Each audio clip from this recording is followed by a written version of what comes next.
कशमाला बेगम जुनैरा के साथ मिलकर एक नया प्लान बनाने की कोशिश कर रही है। उसे एक लालच भी देती है और उसके सामने एक बड़ी डिमांड भी कर देती है। अब जुनैरा के पास क्या सबूत हो सकते हैं? अगर ये नौशरवां के सामने कोई इस तरह की बात करती है या इस तरह की कुछ सबूत रखती है तो क्या नौशरवां हमेशा के लिए दुआ को छोड़ देगा? नेक्स्ट एपिसोड कितनी ज़्यादा इंटरेस्टिंग होगी। अब कशमाला क्या कुछ कर सकती है, क्या क्या चीज़ें भी उसके पास हैं, क्योंकि कशमाला कभी भी अब सुकून के साथ नहीं बैठ सकती। उसे इस बात की फिक्र है कि भाई नौशरवां मुझसे ऐसा ऐसा दूर होता जा रहा है दुआ की वजह से, तो दुआ को किसी भी हद तक नुकसान दे सकती है। कशमाला ने देखा कि भाई मैं नौशरवां के ऊपर भी हमला करवा चुकी हूँ, दुआ के ऊपर भी हमला करवा चुकी हूँ, लेकिन इस मकसद में मैं नाकाम हो चुकी हूँ। तो नौशरवां को जब इस बात का पता चलता है तो वो आकर अपने वालिद के सामने, अपनी माँ के सामने ये बात कर देते हैं कि भाई ये हमला करवाने वाली कशमाला ही थी। तो उसके बाद वालिद को और माँ को गुस्सा आता है और कशमाला के ऊपर गुस्सा भी करते हैं, उसे सज़ा भी देते हैं। तो कशमाला को ऐसा फील होना शुरू हो जाता है कि भाई मैं अपने मकसद में नाकाम हो चुकी हूँ, तो मुझे कोई नया प्लान बनाना पड़ेगा। तो इसी वजह से इनके पास ये आती है और आकर माफ़ी मांगती है, मिन्नतें तरले करती है और कहती है कि जो कुछ भी होना था हो चुका है, मैं नौशरवां के साथ मोहब्बत करती हूँ, इसी वजह से नौशरवां के साथ किसी और को बर्दाश्त नहीं कर सकती, प्लीज़ आप मुझे माफ़ कर दें, अब दोबारा मैं इस किस्म की कोई भी हरकत नहीं करूँगी। क्योंकि नौशरवां का वालिद हो सकता है कि ये फैसला कर चुके हों कि हम कशमाला की शादी किसी और जगह पर करवाना चाहते हैं। तो इसी वजह से कशमाला इनके सामने नाटक करती है, वो माहौल देख चुकी होती है, जहाँ से इनको किसी तरीके से राज़ी करती है और उसके बाद उसके दिमाग के अंदर बहुत सारी बातें आना शुरू हो जाती हैं। उसे फील होता है कि यार मैं अगर कुछ यहाँ पर करती हूँ तो सारी जो बात होगी मेरे ऊपर आ जाएगी, तो मैं किसी और बंदे को यूज़ करती हूँ। ये कॉल करती है जुनैरा को, जुनैरा के साथ कॉल पे बात करती है, उसे लालच देती है, उसके सामने पैसों की बड़ी डिमांड करती है। पैसों का भरा वो बैग हो सकता है कि जुनैरा के दरवाजे पे पहुँचा दे।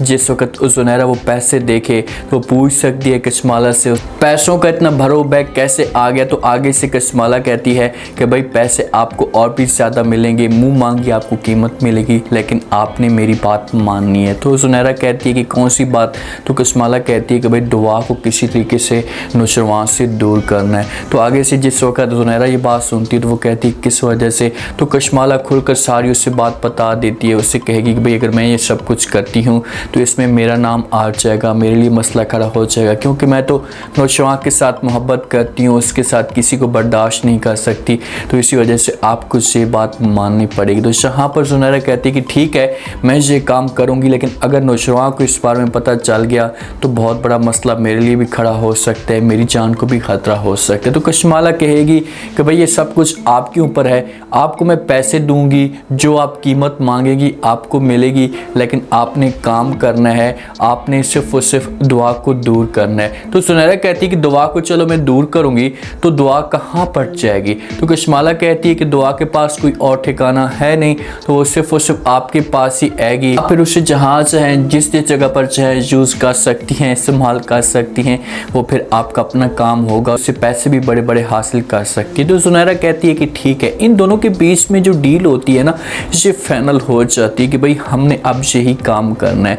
वालिद जो दुआ का है असलम साहब, वो सानिया के लिए जो एक रिश्ता लेकर आता है, लेकिन आगे वाला जो बंदा है वो चर्सी किस्म का हो सकता है। जैसे लेकर आता है तो माँ को जो वो ये रिश्ता बिल्कुल भी पसंद नहीं आता, हो सकता है कि वो बुजुर्ग किस्म का बंदा हो, तो माँ जो वो इनकार कर देती है और वो असलम साहब के ऊपर गुस्सा करती है और कहती है कि मैं कभी भी सानिया का रिश्ता इनके साथ नहीं करवाऊँगी। तो असलम साहब कहता है कि ये मेरी बच्ची है और मेरे फैसले में आपको दखल अंदाजी करने की कोई भी ज़रूरत नहीं है, मैं जानूँ और मेरा काम जानूँ, और दोबारा आपने इससे की कोई भी बात की तो अच्छा नहीं होगा। सानिया की माँ कहती है कि आपके इस फैसले से मैं सानिया की भीड़ या उसकी खुशियों को बर्बाद नहीं करूँगी, आप चाहे जो कुछ भी हो जाए मैं ये कभी भी शादी नहीं होने दूँगी। माँ अब ज़िद पे आ चुकी है, सानिया बेचारी भी ये सारा का सारा सीन देख रही होती है। अब जिस हिसाब से सानिया घर का माहौल देख रही है तो जहाँ पर ये खुदकुशी भी कर सकती है, अपनी जान को कोई बड़ा नुकसान भी दे सकती है। भाई वालिद आप इतनी देखें कि तकलीफ़ में आया हुआ है, आपकी बेटी ने गलत काम किया है तो आप उसे सज़ा दें, उसे सज़ा दे रहे हैं, आप दूसरी बच्ची को तो सज़ा ना देना। इसके साथ प्यार से बात करें,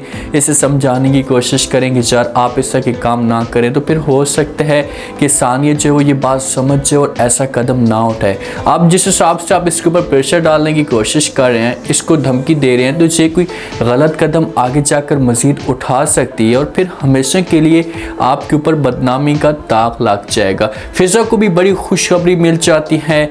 जैसी फिज़ा की हालत ख़राब होती है तो डॉक्टर के पास जब सरफराज इसे लेकर जाता है, वहाँ पर जो वो चेकअप करवाते हैं तो डॉक्टर जब फिज़ा को चेक करती है तो खुश होती है बहुत ज़्यादा, तो सरफराज को मुबारक देती है। सरफराज जब मुबारक सुनता है तो हैरान हो जाता है और देखना शुरू कर देते हैं कि भाई किस बात की मुबारक। तो आगे से डॉक्टर कहती है कि आपके घर में एक नन्हा मेहमान आने वाला है। तो सरफराज बात को नहीं समझता। सरफराज कहता है कि भाई क्या मतलब। तो आगे से डॉक्टर कहती है कि भाई आपकी जो बेगम है ये माँ बनने वाली है, आपने इसका ख़ास तौर पर ख्याल करना है, ऐसे किसी किस्म की परेशानी नहीं देनी।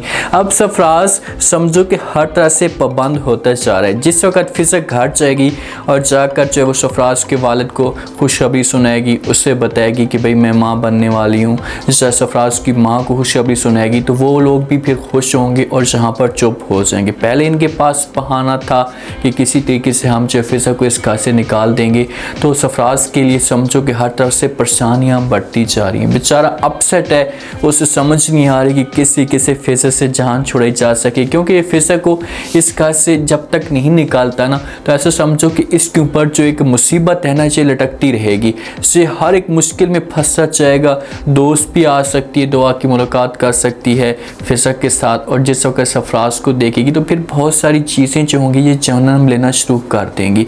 दुआ को आखिरकार सुनहरा कॉल करती है, इसके साथ कॉल पे बात करती है, मौजू पे डिस्कस करना शुरू कर देती है और कहती है कि भाई बहुत जो खुशी के साथ आप रहना शुरू कर चुकी हैं। दुआ जिस वक्त कॉल पे आवाज़ सुनती है सुनहरा की तो बड़ी अपसेट हो जाती है।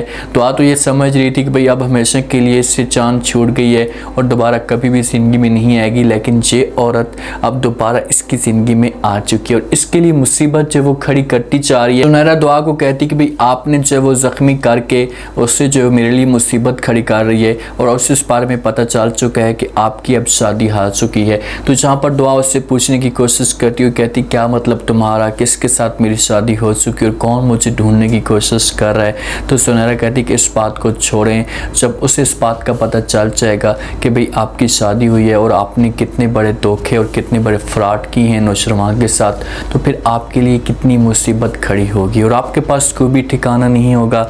आप मेरे पास ही वापस आएंगी और मैं आपको अपनी मर्ज़ी के मुताबिक इस्तेमाल करवाऊंगी। दुआ के पाँव तले ज़मीन निकल जाती है, उसे समझ नहीं आती अब क्या किया जाए। जहाँ पर दुआ को एक बड़ा एक्शन लेना चाहिए। देखें कि दुआ ने जो गलती करनी थी कर दी है। अगर यही बात ये इस वक्त सब कुछ नौशरमा को जाकर बताती कि भाई मेरे लिए मुसीबत खड़ी हो चुकी है और सुनहरा मुझे बार बार ब्लैकमेल करने की कोशिश कर रही है, तो नौशरमा चाहता और सुनहरा के साथ जाकर बात करता, उससे मना करने की कोशिश करता, तो सुनहरा अपनी हरकतों से बाज आ जाती। लेकिन अब जिस हिसाब से ये बात छुपा रही है और कल को नौशरमा को इस बारे में पता चल गया तो फिर बहुत बड़ा मसला खड़ा हो सकता है। जिस वक्त कॉल पे बात हो रही होती है, पीछे से नौशरमा आता है और दुआ के ऊपर आकर हाथ रखता है, तो दुआ जो है वो डर जाती है, सहम जाती। जब एक इंसान के दिल के अंदर खौफ हो तो फिर वो मुसीबतें जो है वो मज़ीद इसके ऊपर आ सकती, मुसीबतें मज़ीद बढ़ती हैं। तो जहाँ पर दुआ खुलकर बात बता दे नौशरमा को, जो भी मसला खड़ा हुआ है ये हमेशा के लिए ख़त्म हो जाएगा और दुआ के लिए जो है वो खुशियाँ आना शुरू हो जाएंगी। नौशरमा जो है वो दुआ की तारीफ़ों के पुल भी बांध लेता है, उससे कहता है कि भाई जब आप मुझे जो यहाँ से चली गई थी तो मुझे यकीन भी नहीं हो रहा था कि भाई आप मुझे मिल जाएंगी। तो दुआ जो पूछती कि बेयकीनी का क्या मतलब या बेयकीनी किस वजह से थी। तो नौशरमा कहता है कि जब आप खो चुकी थी तो सारी जो उम्मीदें थी मेरी ख़त्म हो चुकी थी और अब दोबारा से आप मेरी ज़िंदगी में वापस आ चुकी हैं, तो मुझे जो है वो खुशी मिल चुकी है।